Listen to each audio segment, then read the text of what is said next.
खत्म, रिवीजन करो, है ना। आज हम लोग वही क्वेश्चन नंबर 1 का 5 करेंगे, जिसमें कह रहा है कि 5 cos square 60 degree plus 4 sec square 30 degree minus 10 square 45 degree बटे sine square 60 plus cos square 60 का मान ज्ञात करें। क्या ज्ञात करें? मान ज्ञात करें। देखो, शिक्षा उतना आसान नहीं है कि जो हम लोगों को आसानी से मिल सकता है। इसके लिए हम लोगों को कड़ी मेहनत करना पड़ता है। जितना मेहनत करोगे उतना बढ़िया लगेगा, है ना, उतना अच्छे मुकाम को तुम लोग हासिल कर पाओगे। तो शिक्षा पाने के लिए हम लोगों को क्या करना पड़ता चाहिए? मेहनत करना चाहिए। बिना मेहनत तो कुछ मिलता है? कुछ नहीं मिलता है। जब हम लोग को खाना भी अनाज भी मिलता है ना, तो बिना मेहनत का नहीं मिलता है। जब मम्मी पापा से पैसा भी मांगना, समोसा खाने के लिए मांगना पड़ता है, तो उसके लिए भी हम लोगों को मेहनत करना पड़ता है, बहुत भूखना पड़ता है, तब जाकर हम लोगों को पैसा मिलता है। तो कोई भी काम बिना मेहनत का नहीं मिलता है, और जो बिना मेहनत का मिलता है उसमें मजा ही नहीं आता है। जो बिना मेहनत का कुछ मिल गया उसमें मजा नहीं आएगा।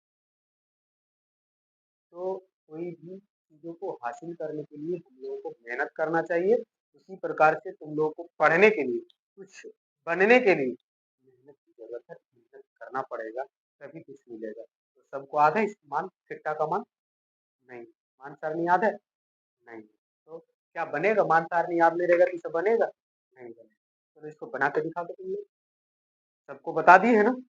चलो सब बना के दिखा तुमको। लिखो, इसको बना के दिखा, बना के दिखा। क्योंकि मान सारणी याद नहीं है। चलो बनाओ, बन जाएगा, बढ़िया, कोशिश करो। हम बनाते हैं, तुम लोग पीछे पीछे आना, हम आगे आगे बनाते हैं, है ना। इन्हें की इन्हें चोरी नहीं करना, हम रदन इन्हें दे, ठीक है। चलो, अब हम लोग इसको बनाने के लिए सबसे पहले मान सारणी को याद रखना होगा, तभी हमसे 8.2 के अलावा 8.2 के बाद 8.3 8.4 तभी बनेगा जब हमको फॉर्मूला याद रहेगा। बिना फॉर्मूला का मैथ नहीं मिलता है। मैथ फॉर्मूले के साथ चलता है। तुम्हारे पास फॉर्मूला है तभी मैथ चलेगा, फॉर्मूला नहीं है तो मैथ नहीं बनेगा। चलो देखते हैं क्या कह रहा है। कह रहा है कि 5 cos square 60 degree plus 4 sec square 30 degree minus 10 square 45 degree बटे sine square 30 plus cos square 30 का मान ज्ञात। एक चीज हम लोग यहाँ देख सकते हैं, sine square theta plus cos square theta बराबर क्या होता है? एक होता है। यहाँ हम लोग एक लिख सकते हैं कि क्योंकि थीटा समान है और दोनों पर स्क्वायर है, लेकिन इतना आसानी से हम लोग नहीं लिख सकते, है ना। लिख सकते हैं, चलते हैं देखते हैं, बना के आ जाए तो ठीक है, एक नहीं आएगा तो भी ठीक है। चलिए, इसमें हम लोग सबको मान रखेंगे। 5 इसके साथ कुछ नहीं है तो गुना में है, गुना कर दिए। अब cos cos स्क्वायर 30, cos 30 का मान होता है 1/2। कितना होता है? 1/2। 2 है और यहाँ स्क्वायर है तो स्क्वायर दे दिए। इसके बाद प्लस है 4, इसके साथ भी कुछ नहीं तो गुना, कुछ नहीं तो गुना। उसके बाद कह रहा है कि sec 30 का मान, तो cos 30 का जितना होगा उसके उल्टा sec 30 का होगा। तो cos 30 का कितना होता है? √3/2। तब इसका कितना होगा? 2/√3। इसका भी क्या है? स्क्वायर है। माइनस 10 45 का मान 1 है, चलो एक ही रहने देते हैं अभी, और इसका क्या कर देंगे? स्क्वायर कर देंगे। अब साइन स्क्वायर 30 1/2 हो गया और इसका भी स्क्वायर हो जाएगा, और cos स्क्वायर 30 √3/2 होगा, इसका भी क्या हो जाएगा? स्क्वायर हो गया। चलो, अब हम लोग इसमें जो है देखेंगे कि सबका मान रखने के बाद स्क्वायर करने के बाद कितना आता है। 5 गुने 1 का स्क्वायर 1 और 2 दूनी कितना हो गया? 4 हो गया। अब 4 हो गया, 2 दूनी 4 हो जाएगा, √3 गुने 3 का √3 गुने √3 करेंगे तो 3 होगा। कितना होगा? और 1 का स्क्वायर 1 होगा, इसके नीचे कुछ नहीं है तो 1 है। अब यहाँ देखो कितना होगा, 2 दूनी 4, आप प्लस दिए, √3 का कितना होगा स्क्वायर? 3 होगा। कितना होगा? 3 है। यहाँ 2 दूनी कितना हो गया? 4 हो गया। अब हम लोग इसको भी निकालेंगे, अलग अलग एलसीएम लेंगे। क्या करेंगे? एलसीएम। यहाँ 4 है, यहाँ 3 है, यहाँ 1, तो 4 3 का एलसीएम कितना होता है बउआ? 12। कितना होगा? 12। अब यहाँ देखो 5 एकम 5 था, 4 तिया 12, 4 तिया 12, 5 तिया कितना होगा? 15। कितना हो जाएगा? 15। यहाँ प्लस देंगे, 4 चौक 16 हो गया। अब फिर 4 से गुना करना पड़ेगा, क्योंकि यहाँ भागा देंगे तो 4 आएगा, आएगा कि नहीं? 4 चौक 16, 16 चौका 64। अब माइनस में कितना हो जाएगा? 12 हो जाएगा। कितना हो जाएगा? 12। अब यहाँ भी एलसीएम लेंगे तो 4 हो गया, ये 1 हो जाएगा, ये कितना हो जाएगा? 3, क्योंकि दोनों का हर क्या है? समान है। क्या है? समान है। अब हम लोग जब हर समान है तो आगे क्या करना पड़ेगा उसको देखेंगे।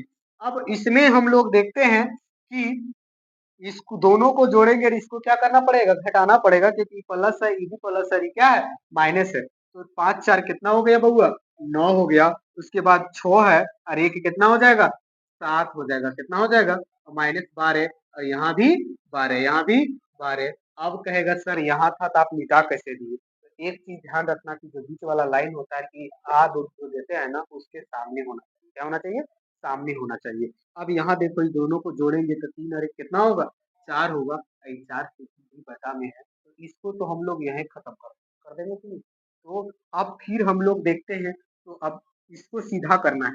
क्या करेंगे, सीधा करेंगे। चलो देखो, 9 में से 2 घटेगा तो कितना बचेगा, 7। अब 7 में से 1 गया तो यानी 7 में 1 चल गया, कितना बच गया, 6। अब बटे में क्या था, 12 था। यहाँ कुछ नहीं बचा तो 1 बटे 1 बच गया। इसको सीधा करेंगे तो 67 बटे 12। अब कहेगा, जब हम लोग डायरेक्ट 67 बटे 12 लिखेंगे तो बच्चे सवाल करना शुरू कर देगा कि सर 1 बटे 1 गया कहाँ। इसका कोई वैल्यू नहीं होता, 1 बटे 1 हमेशा कोई भी संख्या के नीचे 1 रहता है, लेकिन बच्चे सवाल करता है ना। तो हम लोग क्या करेंगे, इसको खत्म नहीं करेंगे, चलो संतुष्ट कर देते हैं।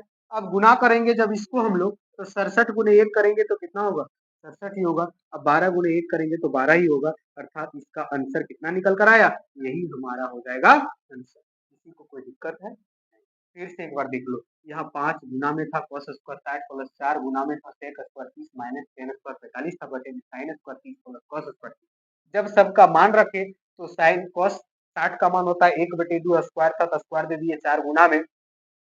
sec 30 का मान होता है 2 बटे रूट 3 स्क्वायर था तो स्क्वायर दे दिए। tan 45 का मान 1 होता है स्क्वायर था तो स्क्वायर दे दिए। बटे में sin 30 का मान 1 बटे 2 स्क्वायर था तो स्क्वायर दिए। cos स्क्वायर 30 है तो cos 30 का मान रूट 3 बटे 2 होता है स्क्वायर था तो स्क्वायर दे दिए। अब इसको जब गुना किए 5 गुने 2 1 का स्क्वायर 1 होगा और दो दूनी कितना हो गया 4 प्लस 4 दे दिए। 2 का स्क्वायर 4 हो गया, रूट 3 का कितना हो जाएगा 3। 1 का स्क्वायर 1 होता है, लेकिन बटे में कुछ नहीं है तो 1 दे दिए। अब यहाँ देखो 1 का स्क्वायर 1 और 2 दूनी 4 हो गया, फिर रूट 3 का स्क्वायर 3 हो जाएगा, 2 दूनी कितना हो गया 4। जब हम लोग अलग अलग एलसीएम लिए, इसका अलग और उसका अलग एलसीएम लिए, तो इसका एलसीएम आ गया 4 3 12, कितना आ गया। अब जब 1 गुने 5 करेंगे तो 5 ही ना होगा। अब एलसीएम यहाँ 12 था, 4 से भागा दिए तो 3 आया, कितना आया। अब 3 गुने 5 किए तो 15 हो गया। अब यहाँ 4 चक 16 होगा, लेकिन 3 से भागा देंगे तो फिर 4 से गुना करना पड़ेगा, अर्थात यहाँ 3 गो 3 हो जाएगा, कितना हो जाएगा, 3 गो 4 हो जाएगा, कितना हो जाएगा 3 गो 4। तो 4 चक 16, 16 चक कितना हो गया 64, जो कि हम लोग यहाँ लिख दिए। अब यहाँ 1 है, 1 से भागा देंगे 12 में तो 12 आएगा। अब 12 गुने 1 करेंगे तो कितना होगा 12 होगा। अब यहाँ 12 है। अब नीचे देखते हैं तो 4 का एलसीएम 4 हो गया, यहाँ भी 4, यहाँ भी 4। हम लोग जानते हैं कि अंश जब समान होता है तो यानी हर जब समान होता है और एलसीएम समान आ गया, समान आता है, जब हर समान तो एलसीएम वही आ जाएगा जो है। अब जो वही है तो सीधा अंश को हम लोग को क्या करना पड़ता है, प्लस है तो प्लस करेंगे, माइनस है तो माइनस करेंगे। यहाँ प्लस था तो प्लस कर दिए। अब ये दोनों को जोड़ दिए, तो जोड़ने के बाद आया कितना 79। अब 12 घटाना था, घटा दिए, माइनस बटे में 12 था तो बटे में 12 लिखे। 3 और 1 4 होता है, 4 बटे 4 लिखे, इसको काटने के बाद 1 बटे 1 आ गया। इसको घटाएं तो 67 बटे 12 आया। सीधा करना था, 67 बटे 12 गुने 1 बटे 1, जब 67 गुने 1 किए तो 67 आया, 12 गुने 1 करेंगे तो 12 आएगा। वही हमारा क्या आ जाएगा। अब किसी को दिक्कत, इससे नहीं बनता, इसलिए मान सारणी याद करो तभी बनेगा। बिना मान सारणी याद कर ले, कहेगा कि हम लोग 8.2 बना लेंगे, तो उस अपना धर के रखना कहाँ, कहाँ रखना है, पैकेट में रख ले।